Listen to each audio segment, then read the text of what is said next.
आशा करता हूं आप सब बहुत अच्छे होंगे। मेरा नाम है सिद्धांत अग्निहोत्री, स्टडी ग्लोस पे आपका बहुत बहुत स्वागत है। बहुत लोग टी शर्ट्स के बारे में बोल रहे थे कि सर टी शर्ट कहाँ मिलेगी। कोशिश करेंगे हम गिव अवे करने का, 3 मिलियन करो हम टी शर्ट को गिव अवे करेंगे पक्का। तो बात इतनी सी है कि जो जस्टिस हेमा कमीशन की रिपोर्ट ने पूरी तरीके से हिला के रख दिया है। एक कहती हैं जो टेस्टिमनीज आई हैं, कुछ ही औरतों ने इस पे बोलना चाहा और ये कमीशन की रिपोर्ट में पूरा जग जाहिर है, इसीलिए इसको 6 साल से दबाया जा रहा था। तो ये कहती हैं कि भैया ऐसा हुआ कि हम गए प्रोड्यूसर के पास, वो लुंगी पहने, काली लुंगी पहने खड़ा हुआ था और बेड पे बोल रहा था कि आ जाओ। मैं भागी वहाँ से चिल्ला के। कुछ मेकअप आर्टिस्ट ऐसे हैं, सीनियर मेकअप आर्टिस्ट, कि हमारे साथ बदतमीजी की, फिजिकल रिलेशंस तक बनाए, है ना। जो कमज़ोर औरतें हैं उनको चुप करा दिया गया। आप इनके खिलाफ नहीं बोल सकते क्योंकि ये बड़े लोग हैं। माफिया 16 से 17 लोग जो है ये कंट्रोल करते हैं एक तरीके से, है ना। तो ये कमीशन ने, एक ने बोला कि ऐसा लगता है कि हम सेक्स वर्कर हैं, इस तरीके से हम यहाँ पे काम करने आए बट हमको ऐसे ट्रीट किया जाता है। पूरा मिसकंसेप्शन जो आपको है ना कि मतलब मलयालम फिल्म इंडस्ट्री, मतलब वहां की जो औरतें एकदम अल्फा फीमेल्स होती हैं, वो धराशायी कर दिया है। यहाँ पे औरतों के हालात लगभग हर जगह सेम है। बॉलीवुड में भी 2018 में ऐसी ही एक कमेटी बनाई थी, अच्छा स्टेप था, लेकिन क्या हुआ, उसका मीटू मूवमेंट चला, जितनी तेजी से ऊपर गया उतनी तेजी से नीचे आया। वो बड़े बड़े एक्टर्स के ऊपर आरोप लगाए गए, आज कुछ नहीं, सब खत्म। ये होता है और ये बहुत समय से होता आ रहा है, ये कोई नई बात नहीं है। कितनी एक्ट्रेसेस, अब तो चीजें सामने आने लगी हैं, लेकिन पहले के जमाने में कितनी एक्ट्रेसेस एकदम से गायब हो जाती थी। क्या है कि बड़े लोग हैं और इतने बड़े लोगों के पास बड़ा पैसा है। अक्सर लोगों को लगता है, औरतों को लगता है कि हम इनके खिलाफ कंप्लेन नहीं कर सकते, हमारा करियर बर्बाद हो जाता है, और हो गया। ऐसे में हिम्मत बढ़ती जाती है, और जब हिम्मत बढ़ती जाती है कोई क्या ही करेगा। जैसे संजय रॉय, आरजी कर medical college, challenge coupon code आप यूज करिए। इतने कॉल्स आए, जैसे ही हमने इसको क्लोज किया, कूपन खत्म हुए, तो हमने इसको 6 सितंबर तक ही बढ़ा दिया है।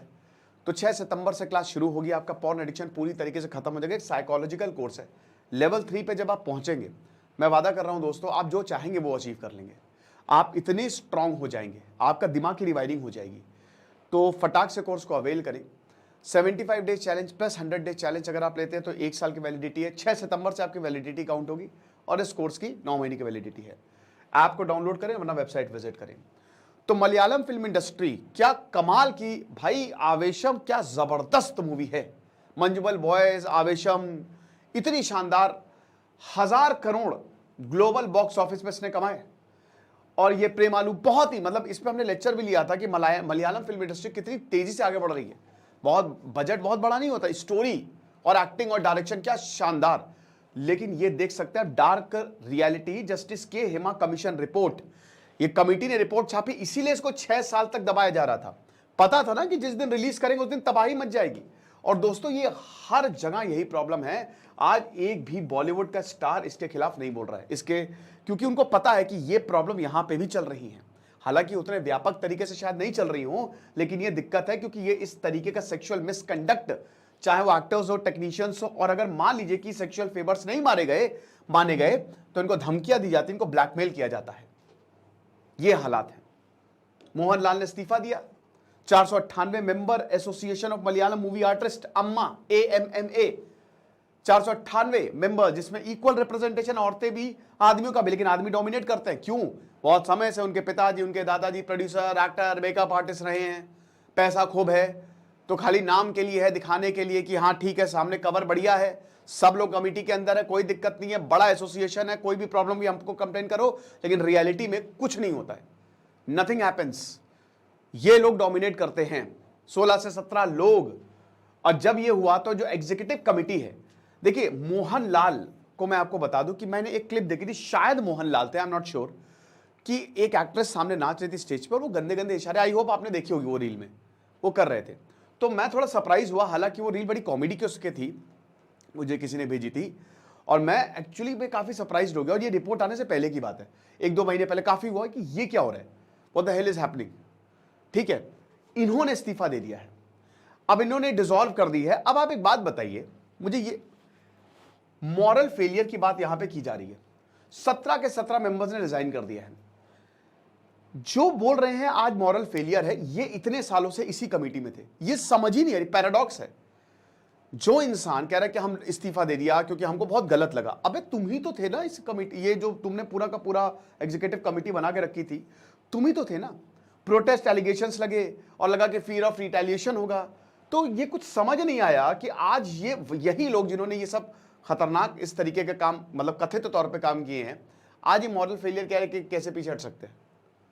इसमें जांच होनी चाहिए, पुलिस जांच करे, सजा होनी चाहिए और इतनी सख्त से सख्त सजा हो, एक कोड ऑफ कंडक्ट होना चाहिए ताकि ऐसा दोबारा ना हो। 2019 की केरल सरकार को ये रिपोर्ट जो है वो 2017 में एक एक्ट्रेस के साथ रेप हुआ था, ठीक है ना, और उसके बाद फिर यहाँ पे कोर्ट में मामला गया तो फिर ये कमीशन बैठाएगी, ये कमेटी बैठाएगी और उसमें यही था कि सेक्सुअल फेवर दो वरना तुमको ब्लैकलिस्ट कर देंगे। ये सारी चीज़ें, तुम कितनी भी टैलेंटेड हो हमको फ़र्क नहीं पड़ता। और देखिए जो जूनियर आर्टिस्ट हैं, ठीक है, जो छोटी है, जैसे लिस्ट ए एक्ट्रेसेस तो उनको तो कोई दिक्कत नहीं है, लेकिन जो छोटे जो जूनियर आर्टिस्ट हैं, जो बैकग्राउंड में काम करती हैं, वो ज़्यादा वल्नरेबल, उनके खिलाफ और वही ही रडार पे रहती हैं, उन्हीं के साथ बदतमीजी जो है वो ज़्यादा। कुछ तो लिस्ट ए और लिस्ट बी एक्टर्स ने भी बोला है, एक्ट्रेसेस ने भी बोला है कि हमारे साथ भी ये हुआ, जब उनके साथ ये हो सकता है, इनफैक्ट बॉलीवुड में भी। तो आप समझ लीजिए कि जो छोटे लोग हैं, जो इतने ज़्यादा सक्षम नहीं, उनके साथ क्या क्या होता होगा। और आप ये समझिए कि ये होता रहता है। 4 साल तक इस कमेटी पे कोई एक्शन नहीं लिया गया। जब लोगों ने बहुत इस पे बोलना शुरू किया तब इस रिपोर्ट को रिलीज किया गया। तो वही है कि हम तो मॉरल रिस्पॉन्सिबिलिटी क्या कि बॉलीवुड में मॉरल रिस्पॉन्सिबिलिटी है तो हम इस्तीफा दे रहे हैं, तो वही बात है, कैसे कर सकते हैं ये। अब देखिए जो वुमेन इन सिनेमा, जैसा कि हमने बताया कि जब ये इन एक्शन हुआ 2017 में, 2017 में रेप हुआ और तब ये अम्मा ने कोई भी एक्शन नहीं लिया। उसके बाद वुमेन इन सिनेमा कलेक्टिव को फॉर्म किया गया, ठीक है ना। अब यहां पे डिस्क्रिमिनेशन और ये क्योंकि बोला है, हुआ है, जब जैसे ही बोलना शुरू किया कुछ औरतों ने हिम्मत दिखाई, बोला कि हमारे साथ ये हुआ है, उनको एकदम किनारे पे रख दिया गया, एकदम दरकिनार कर दिया गया। एबडक्ट किया और रेप किया एक फीमेल एक्ट्रेस का। अब आप ये बताइए कि ये इतनी बड़ी बात है और इस पे कोई भी कार्रवाई नहीं हुई। ये एक आपराधिक मामला है। क्यों अब कार्रवाई नहीं हुई? क्योंकि ये आम है, ये नॉर्मलाइज्ड है, समझ रहे हैं, इसीलिए तो दिमाग खराब हुआ। कोई भी ये स्टेटस को चल रहा है, जैसा है वैसे ही चल रहा है, कोई चैलेंज नहीं कर सकता। करके दिखाओ, यही होता है, हिम्मत बढ़ेगी, हिम्मत बढ़ रही, तुम करके दिखाओ। दर्शन जो है एक्टर, अपने फैन को पीट पीट के मार डाला, पीट पीट के मार डाला। वो देखिए जेल में उनको क्या वीआईपी ट्रीटमेंट मिल रहा है। जब इतना अप्रोर हुआ तब उनको शिफ्ट किया गया। ये हालात है, ठीक है ना, घोर कलयुग। लेक्चर लूंगा मैं आज क्राइम अफेयर्स पे, वो डिस्क्रिप्शन और कमेंट बॉक्स में लिंक दिया है। तो अब देखिए नाम रिवील हो गए हैं, नाम तो एक क्या आ गए हैं, चेंज की बात है, लेकिन क्या माफ कीजिएगा दोस्तों, कुछ टेक इशू आ गया था, एकदम से मेरा कैमरा ऑफ हो गया था।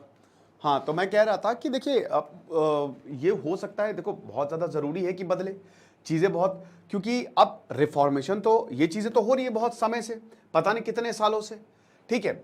अब सबसे बड़ी बात ये है कि this is the true reality of matriarchy of Malayali culture.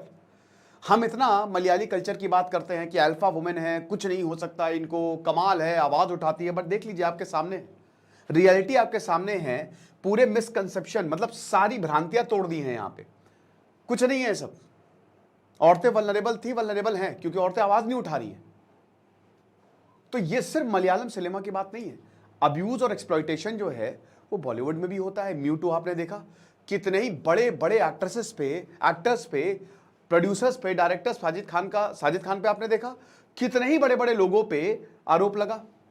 और जिन्होंने आरोप लगाया, जिन औरतों ने आरोप लगाया, देखिए इसमें क्या हुआ ना कि मी 2 में, जैसे इंडिया में क्या हुआ कि बहुत फर्जी आरोप लगने लगे।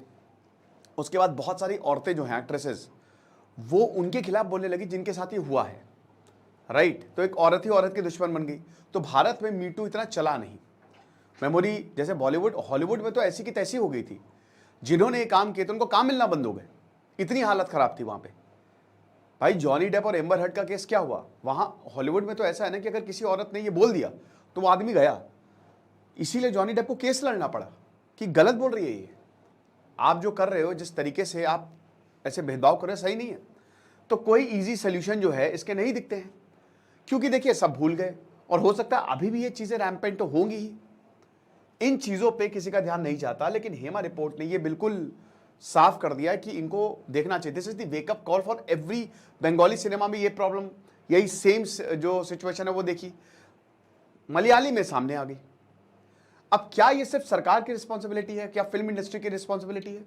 सरकार की रिस्पॉन्सिबिलिटी नहीं है कि इस तरीके की चीजें जो है, रिपोर्ट बताती है कि हर एक केस में जांच हो और सजा हो भाई। और सबसे बड़ी बात, एक फिल्म ट्रिब्यूनल होना चाहिए। This is the most important. भाई मूवी इंडस्ट्री भारत की सबसे बड़ी इंडस्ट्रीज में से एक है, सबसे बड़ी, सबसे ज्यादा बिजनेस, 1000 करोड़ लाखों करोड़ का बिजनेस होता है यहाँ पे डेली बेसिस पे। और भारत में तो बहुत सारी मूवी इंडस्ट्री है, हर एक राज्य की अपनी मूवी इंडस्ट्री है। तो ये बहुत ज्यादा जरूरी है कि एक ट्रिब्यूनल बनाया जाए और जिसको भी जो भी प्रॉब्लम हो इस ट्रिब्यूनल में कंप्लेन करे। और मलयालम फिल्म इंडस्ट्री खुद भी इंट्रोस्पेक्ट करे कि आखिरकार जरूरत क्या है। कुछ प्रोमिनेंट सुपरस्टार साउथ इंडिया के इन्होंने कंडेम किया है और ये बता रहे कि बहुत आज से नहीं, ये बहुत पहले से होता आ रहा है। लेकिन बॉलीवुड हीरोज ने अभी तक इस पर कुछ नहीं बोला है। क्यों नहीं बोला ये हमको समझना पड़ेगा, क्योंकि ये चीजें वहां पे भी चल रही हैं। वुमेन आर्टिस्ट, एक्टर्स, ये सॉफ्ट टारगेट्स होते हैं, ठीक है ना। तो ये एक वेकअप कॉल है बॉलीवुड के लिए कि वो समझें कि it is very very important to address these issues. ये लेक्चर था, आई होप आपको समझ में आया होगा। बाकी आप हमारे कोर्स को जरूर अवेल करें, आपको बहुत ज्यादा फायदा होगा। Thank you so much. Information